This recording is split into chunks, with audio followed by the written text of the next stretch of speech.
सह सरकारी व पथ प्रदर्शक माननीय डॉक्टर कृष्ण कुपाल जी, इस अवसर पर हमारे बीच अभी जिसने विस्तार से अच्छी बात कही माननीय चेतन कश्यप जी, जो एमएसएमई मंत्री भी है और खासकर उनका अपना स्वयं का जीवन भी अलग अलग प्रकार से सबको प्रेरणादायी भी है। वो राजनीतिक क्षेत्र में आए तो सफल व्यवसायी के नाते से 50 साल तक अपना काम किया और 50 साल की उम्र पूरी होने के बाद बच्चों को काम सुपुर्द करके राजनीतिक क्षेत्र में आए और अभी पूरी दक्षता के साथ अपने काम में डूब करके हमारी सरकार के सबसे अच्छे काम करने वाले मंत्रियों में से चेतन कश्यप जी भी। इसी अवसर पर हमारे मंत्रियों के अंदर सौभाग्य की बात है, हमारे एक और मंत्री स्पोर्ट्स और कोऑपरेटिव मिनिस्टर भोपाल के और हमारी तुलनात्मक रूप से कम आयु के लेकिन दक्षता के साथ कम करने वाले माननीय विश्वास सारंग जी, आपका भी स्वागत अभिनंदन है। इस मंच पर ही विराजमान हमारी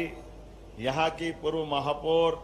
और अभी कई अलग अलग कामों को प्रोत्साहन देते हुए लगातार सक्रियता के साथ ऐतिहासिक जीत के बाद अपनी उपयोगिता सिद्ध करती माननीय मंत्री श्रीमती कृष्णा गौड़ जी, आपका भी स्वागत अभिनंदन है। मंच पर विराजमान माननीय अखिल भारतीय अध्यक्ष लघु उद्योग भारती माननीय घनश्याम जी भाई साहब, मैं जोधपुर गया था, आपने उसका उदाहरण भी सुनाया। इस अवसर पर हमारे अपने इस प्रांत के विभिन्न दायित्ववान सभी अध्यक्ष और संगठन के संचालकगण और खास करके अलग अलग दायित्वों के साथ सामने विराजे अखिल भारतीय संगठन मंत्री जी और सभी दायित्ववान कार्यकर्ता। लघु उद्योग भारती का स्लोगन मुझे बहुत पसंद आता है और चूंकि मैं राजनीतिक क्षेत्र से आता हूं, लेकिन स्लोगन हमारा लघु उद्योग भारती की दृष्टि से, लेकिन जैसा समय चल रहा दुनिया के सामने उसमें सारी बात आ जाती, दाम कम दम ज्यादा, ये दो शब्द में अपने आप में सारी बातों का निचोड़ निकल जाता। अब ये हम अखिल भारतीय परिदृश्य में देख लें, सबसे बड़े दुनिया के ताकतवर देशों के संदर्भ में, उनके अपने राष्ट्रपतियों के संदर्भ में देखें, वो सारी चीजों का उत्तर मिल जाएगा। जहां हम अपने उस मूल भाव के आधार पर, जिसके आधार पर हमारे सारे संगठनों की रचना बनी है, वो विचार परिवार के नाते से, उन सारी बातों का सार अगर हम एक तरफ लघु उद्योग भारती की बात करते हैं तो दाम कम दम ज्यादा, तो ये स्वदेशी के आधार पर हमारे गुणवत्तापूर्ण उत्पाद को जो बढ़ावा देने का भाव है। और इसी प्रकार से जब हम कर्मचारी संघ के अंदर बात करते हैं तो उनसे भी क्या बात निकालते हैं कि हमारे द्वारा काम के लेंगे पूरे दाम, है ना, क्या है नारा, देश के हित में करेंगे काम, काम लेंगे पूरे दाम। अब ये एक तरह से कोरिलेटेड है, जुड़ी हुई बात है, जिसके आधार पर वो सारी बातें आ रही कि हाँ, हम अपने प्रत्येक काम के बलबूते पर हमारे राष्ट्र के आत्मोत्थान से लेकर के स्वदेशी के भाव से लगा करके हमारी संस्कृति की अच्छाइयों के आधार पर हम देश को भी समृद्ध करना चाहते हैं, हमारे अपने मूल संस्कार को भी बचाना चाहते हैं और दुनिया के अंदर मानवीयता के मूल गुणों को लेकर के हमारी अपनी जो सनातन काल से चली हुई पहचान है, उस पहचान के आधार पर जियो और जीने दो के भाव को भी प्रकट करते हैं। हम प्रकृति से भी जोड़ते हैं, परमात्मा से भी जोड़ते हैं और स्वयं स्वावलंबन के आधार पर दुनिया में हमारे संस्कारों को भी स्थापित करना चाहते हैं, जो वसुदैव कुटुंबकम के भाव को लेकर आगे बढ़ना चाहते हैं। जब मैं आपसे कोई बात कर रहा हूं तो ऐसे में चूंकि शासन की भूमिका भी मुझे याद है, मैं आपके बीच में लगभग भाई साहब हमारी सरकार को बने हुए ये 19-20 महीने हुए होंगे, इसमें 3-4 महीने लोकसभा के छोड़ दें तो हमारे लिए लगभग 12-14 महीने बचे हैं। लेकिन जाने क्या हुआ, मैं अपने इस 12-14 महीने के समय में लगभग 2.5 महीने से ज्यादा समय अगर कहीं दिया है तो आपने इसी काम को दिया है। हमारी एमएसएमई, हमारी हेवी इंडस्ट्री, हमारा लघु कुटीर उद्योग पूरे तौर पर एक ही काम को लेकर के प्रदेश के अंदर भी, देश के अंदर भी और देश के बाहर भी हर एक जगह इसी भाव के आधार पर और ये हमारा मूल निचोड़ भी है। हमारे आत्मनिर्भर भारत की अगर अपन बात करेंगे, आत्मनिर्भर देश की बात करेंगे, प्रदेश की बात करेंगे, तो स्वाभाविक रूप से हमको अपने इसी काम के आधार पर, जो हम अपने संगठनों के आधार पर भी चलते हैं, हमारी सत्ता आधारित व्यवस्थाओं में ये समाज की धारणा रही ही नहीं है। स्वावलंबन के बलबूते पर गांव स्वावलंबन, खेती स्वावलंबन, उद्योग स्वावलंबन और स्वावलंबन के आधार पर आत्मनिर्भरता का जो मंत्र है, वास्तव में उसमें हमारे संगठन भी खड़े हो जाते हैं, जीवन शैली भी पनप जाती। और इस बात का आनंद भी है कई प्रकार से जब आपके सुझाव भी आते हैं, तो मुझे इस बात का आनंद आता है कि अधिकांश सुझाव मानने योग्य होते, उसमें कोई भी अस्वीकार करने की बात ही नहीं होती। क्योंकि अगर सरकार के दृष्टि से भी आप सुझाव दे ही रहो तो वो उससे जुड़ करके ही बात, इसमें कुछ दूसरी बात नहीं। लेकिन ये बात भी सही है, माननीय हमारे मार्गदर्शक बीच में रहते तो वो टोकते भी है। जब हमारे अध्यक्ष जी ने ज्यादा डिमांड कर दी तो उन्होंने कहा भाई तुम्हारी अपनी मूल बात करना थी ना,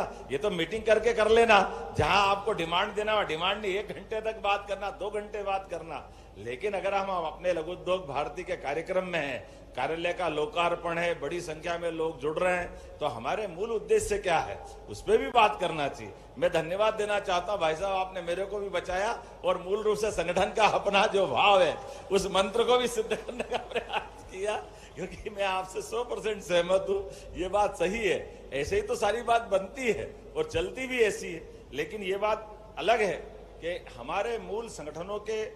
अगर कोई कार्यालय का उद्घाटन हो रहा है तो लोकार्पण हो रहा है, तो ये कार्यालय बन क्यों रहे?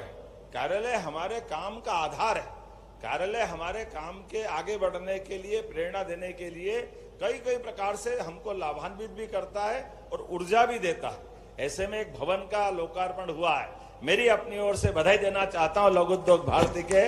नए भवन के आधार पर। और भवन भी कितना बढ़िया बना है। कहाँ हमारा अपने आपकी जो मैं संगठन की आयु देख रहा था, जो आपने बताई, लगभग 20-21 साल आपने लघु उद्योग भारती की आयु बताई, 31 साल। लेकिन 31 साल के साथ हमारा ये शताब्दी वर्ष भी तो चल रहा है, अगर हम 1925 से जोड़ेंगे। लेकिन ये जो निकलती शाखाएं हमको अपने सभी प्रकार से पुष्ट कर रही है, आनंद के साथ हमारे विचार के प्रति और हमारी गहराई प्रदान कर रही है, और उसका हमको एहसास भी हो रहा है। दोनों प्रकार से भवन बन जाए, लेकिन भवन में काम करने वाले लोगों की क्षमता कैसी है, उनकी आत्मा कैसी है, फिर सरकार के माध्यम से सरकार भी बनी है तो सरकार की परिस्थिति कैसी है, सरकार के काम करने की नीतियां कैसी है। तो ये जरूर नीतियों पे मैं बात करना चाहूंगा। हमारे द्वारा सरकार के माध्यम से हमने कहा कि अगर राज्य के अंदर समृद्धि देखेंगे तो केवल 1-2 जिलों को समृद्ध करने से बात नहीं बनेगी, हमको पूरे प्रदेश के परिदृश्य में देखना पड़ेगा। तो मुझे इस बात का संतोष भी है कि हमने अपने लिए मालवा में इंदौर हो सकता है, भोपाल हो सकता है, लेकिन यहाँ नर्मदापुरम क्यों नहीं हो सकता है,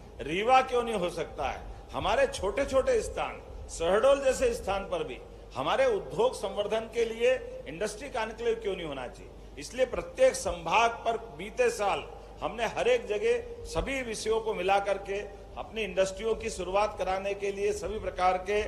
देश के, प्रदेश के, विदेश के सारे लोगों को आमंत्रित करते हुए, हमारे प्रदेश को समृद्ध करते हुए उनके अपने साथ कदम से कदम कैसे मिला के चल सके, उस दिशा में भी काम किया। और जैसे 1 साल पूरा और जीआईएस हुई, अब कितने आश्चर्य की बात थी कि भोपाल जैसी राजधानी केंद्र पे अभी 1956 में मध्य प्रदेश बन गया, लेकिन जीआईएस हमारे लिए पहली बार भोपाल में हुई और यशस्वी प्रधानमंत्री ने आशीर्वाद दिया। हमें इस बात का गर्व भी है और ये वो चीज है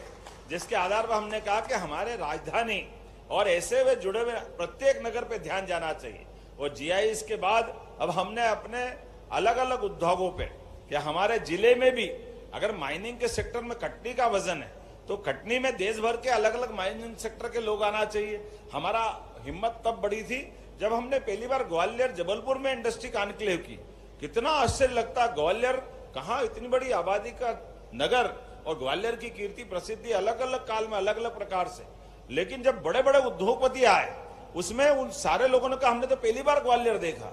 अब हमको तो ऐसा लगा कि ऊपर से गिरा के 3री मंजिल से अपने तो प्राण ही चले गए। जब ग्वालियर ही पहली बार देखेंगे तो बाकी राज्य के बारे में क्या होगा, क्या ग्वालियर, क्या जबलपुर, ऐसी सारे क्षेत्रों में। तो आज बदलते दौर में एक एक स्थान पर ऐसे में जब आपने ये आपके बीच में इंडस्ट्री लगाने की बात कर रहे हैं तो आपकी कठिनाई पे भी ध्यान देने की आवश्यकता है। मुझे इस बात का संतोष है, जब मैं आपके